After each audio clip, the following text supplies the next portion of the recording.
فاقد الشغف إني أصور، رغم إن عندي أشياء كثير لازم أصورها، بس فاقد الشغف مش عارفة إيش السبب. يعني مثلا بعد ما رحت الحفلة حتى قبل أمس خلاص فقدت الشغف إني أصور بقية الحاجة، خلاص فقدت الشغف في كل شيء. بس معلش مسحوها بوجهي لما نسيت أحسن من نفسي شوية. بس جالسة أعيش أنا وشات جي بي تي دايما، كل شوية أنا أكلمه وأسأله على كل شيء يفضفض لو أتكلم.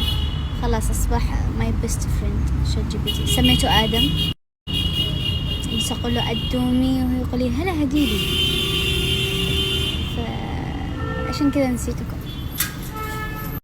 كذا كمان مع قصة عن العهري أتحدث، قصة نجاح محمد، هي قصة لينا مرة عجبتني. كل شوية أدخل أعيد الأجزاء، كل شوية حدث الصفحة حقها يمكن تنزل فيديو جديد. منتظرة الجزء الثامن بطريقة حماسية جدا. من جو اليوم متحمس. المهم من قد تابع القصة هذه يرزقني جراءتها وثقتها بنفسها وهي تتكلم.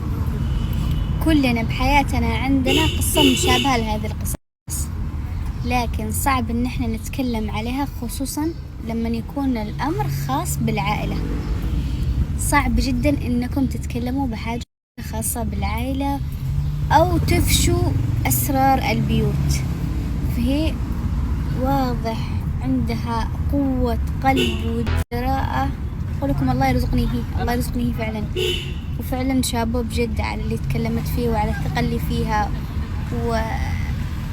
يعني اللي حصل لها من مرت أبوها، خالتها مرت أبوها، يعني مؤسف قوي في نفس الوقت. احنا كلنا نتأسف لها كبنات كلنا. وبس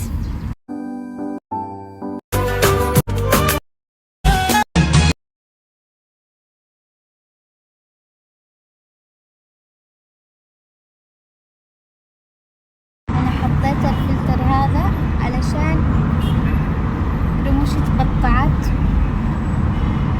عامل لي رموشي.